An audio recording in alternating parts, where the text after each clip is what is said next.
안녕하세요. 통합과학의 임병준입니다. 자, 29차시고요. 29차시. 오늘 할 이야기는 생명 시스템의 기본 단위, 그래서 세포에 대한 이야기를 할 것이다 라고 이야기를 했었죠. 자, 그러면 내용으로 좀 넘어가겠습니다. 자, PPT가 좀 깨진 것 같아요. 다시 한번 점검을 좀 해야겠네요. 자, 오늘의 학습 목표 3가지인데요. 생물은 생명 시스템의 기본 단위인 세포로 구성된다라는 거 알 수 있다라는 게 첫 번째. 자, 두 번째는 세포에는 여러 가지 구조와 기능들이 있습니다. 그래서 세포를 이루고 있는 다양한 구조들을 이야기할 수 있다라는 것이고요. 그리고 세포막에 대해서 조금 더 자세하게 알아볼 겁니다. 자, 그러면 오늘의 내용으로 좀 넘어가겠습니다. 생명체의 구성 단계인데요. 첫 번째는 가장 기본 단위인 세포입니다. 세포, 생명 시스템의 구조적 기능적 단위라고 되어 있고요. 세포 하나하나가 어떤 역할을 수행하고 있는데, 그런 비슷한 역할들을 수행하고 있는 녀석들이 뭉쳐져 있으면 그것을 우리는 조직이라고 부릅니다. 조직, 뭐 근육 조직, 아니면 뭐 피부 조직, 이런 식으로 이야기하는 거고요. 모양과 기능이 비슷한 세포들의 모임을 이야기하는 겁니다. 그러면 이 조직들이 모여가지고 특정한 역할을 수행하는, 우리 몸에 어떤 역할을 수행하는 더 큰 단위가 될 건데요. 그것을 우리는 기관이라고 부릅니다. 그래서 뭐 소화기관, 호흡기관 이런 것들, 뭐 순환기관 이런 것들을 우리는 기관이라고 부르고 있고요. 여러 개의 기관들이 뭉쳐져서 이루는 것이 하나의 개체, 독립된 생명체라고 이야기하시면 될 것 같습니다. 역시 깨졌네요. 왜 이러죠? 어쨌든 진행하겠습니다. 자, 세포의 구조와 기능인데요. 양쪽으로 나눠져 있습니다. 양쪽으로 나눠져 있고, 이쪽은 동물세포, 이쪽은 식물세포다라고 보면 되는데, 대체적으로 핵심적인 구조는 비슷해요. 핵심적인 구조는 비슷한데, 첫 번째, 핵이라든가 소포체, 리보솜이라든가 아니면 미토콘드리아, 혹은 뭐 골지체, 그리고 세포막, 이런 구조는 양쪽에서 같이 나타납니다. 여기 보시면 핵 있죠? 소포체 있고, 리보솜 있고, 미토콘드리아 있고, 골지체 있고, 그리고 세포막이 존재합니다. 그리고 각각의 특성에 따라서 약간의 차이들이 좀 발생을 해요. 약간의 차이들. 예를 들어 식물세포에 존재하는 세포벽이라는 거. 그리고 지금 보면 표기가 안 돼 있네요.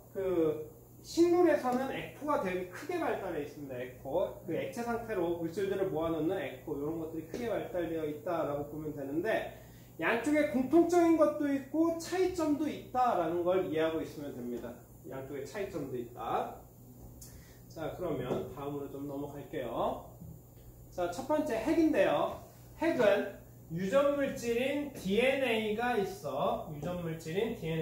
세포의 구조와 기능을 결정하고 세포의 생명활동을 통제하고 조절한다라는 것입니다. 그래서 우리는 보통 이 핵이라고 하는 부분을 우리는 우리 몸 전체의 설계도다라고 주로 많이 비유를 합니다. 설계도. 자, 그리고 두 번째인데요. 소포체입니다. 아까 전에 그림에서 보면 대체적으로 핵을 둘러싸고 있었죠? 그래서 소포체라고 하는 녀석은 리보솜에서 합성된 단백질을 운반하는 역할을 합니다.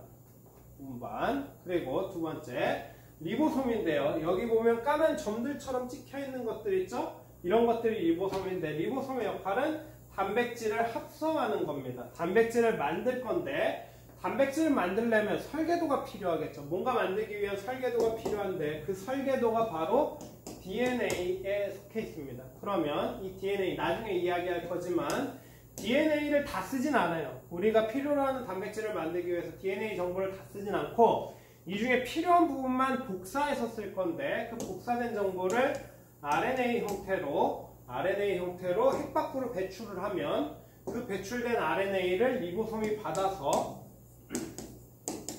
단백질을 합성하는 구조입니다. 자, 그러면 넘어가겠습니다. 자, 미토콘드리아인데요. 우리한테서 굉장히 중요한 녀석입니다. 왜냐하면 이 미토콘드리아는 세포 내에 존재해서 독립적인 구조를 가지고 있어요. 독립적인 핵이나 유전자를 얘가 가지고 있어요. 그래서 우리 인류 전체의 어떤 가계도를 추적하거나 할 때 이 미토콘드리아가 굉장히 중요하게 작용합니다. 또 하나, 세포 호흡을 일으켜서 세포의 생명활동에 필요한 형태의 에너지를 생산해 주는 것입니다. 우리 뭔가 하려면 에너지가 필요한데 그 에너지를 공급해 주는 것이 바로 이 미토콘드리아다라고 생각하면 됩니다. 그리고 우리 외모에 대해서 자신감이 없을 때 이렇게 얘기하면 돼요. 난 미토콘드리아가 잘생겼어. 내 미토콘드리아는 뭐 누구누구 연예인이랑 똑같이 생겼어 라고 얘기하셔도 됩니다. 자, 그러면 다음 내용인데요.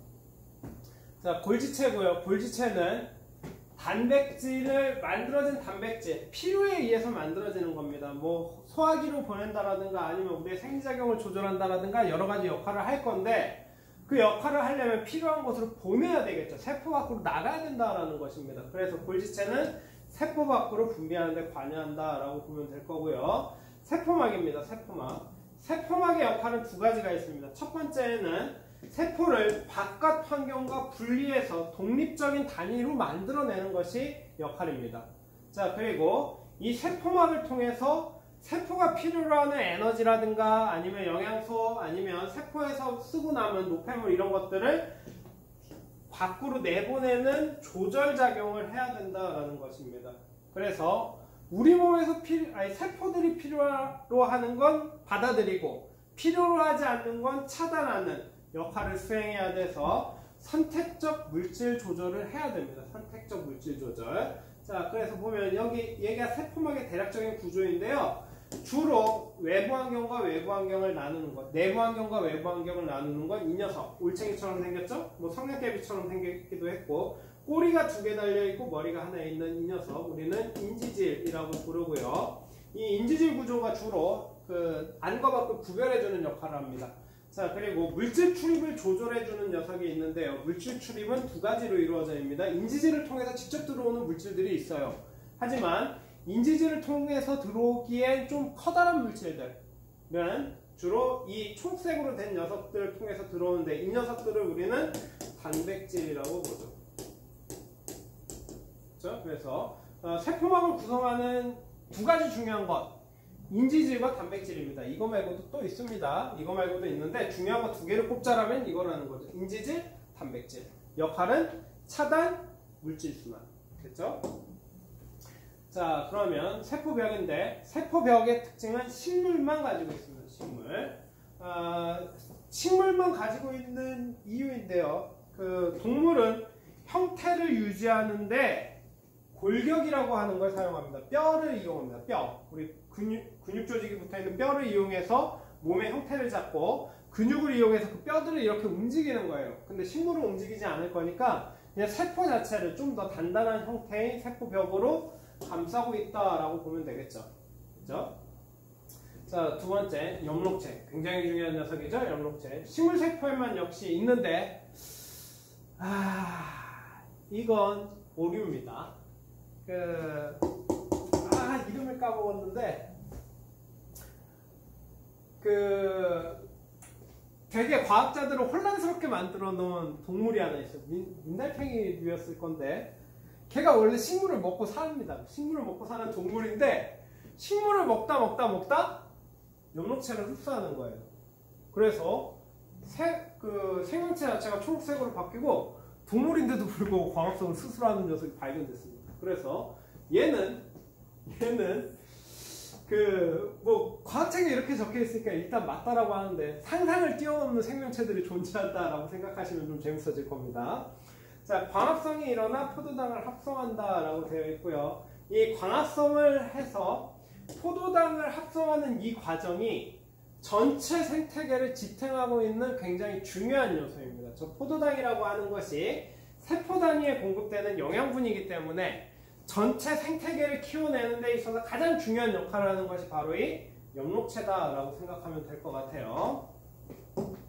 자, 그러면 에코인데요. 성숙한 식물세포에 크게 발달하는데 물, 양분, 색소, 노폐물 등을 저장하는 역할을 합니다. 저장하는 역할. 자, 그리고 생명활동을 조절하는 세포 소기관은 무엇인가 라는 건데 핵. 그죠? 단백질을 합성하는 세포 소기관은 무엇인가 라고 되어 있었는데 아까 전에 그 골지체랑 같이 봤던 아래쪽에 있었던 거 혹시 기억나요? 그 녀석이었죠? 리보솜. 자, 생명 시스템의 기본 단위인데요. 생명체는 구조적, 기능적 단위는 이것이다 라고 되어 있는데 얘는 세포겠죠? 많이 깨졌네요. 얘가 일로 가야죠. 여기 세포. 자, 그리고 세포 내 핵, 미토콘드리아, 리보솜, 석고체 등의 세포 소기관이 상호작용하여 생명활동을 일으킨다 라고 되어 있는데 설계도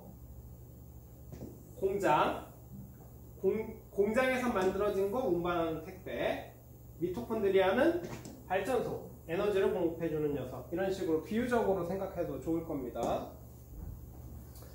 자, 스스로 해결하기인데요. 근육세포는 포도당과 산소를 공급받아 운동에 필요한 에너지를 얻고 그 과정에서 생성된 이산화탄소를 세포 밖으로 내보낸다. 이때 근육세포 안팎으로 물질이 이동하는 방식을 설명해보자 라고 되어 있는데 이 부분 아직 안 했습니다. 이 부분 아직 안 했는데 미리 한번 좀 찾아보도록 하세요. 그래서 넘어가겠습니다. 파스와 같이 피부에 붙이는 약품을 개발할 때 어떤 점을 고려해야 할지 세포막의 특성과 관련지어 설명해보자 라고 했는데 세포막은 물질을 차단한다, 선택적인 출입을 한다 라고 이야기를 했었죠. 그래서 역시 그 내용을 아직 안 했지만 역시 얘도 알아보도록 하세요. 많이 엉망이 됐네요. 역시 시간이 지나면서 점점 게을러지고 있어요. 두 번째 내용으로 넘어가지 않고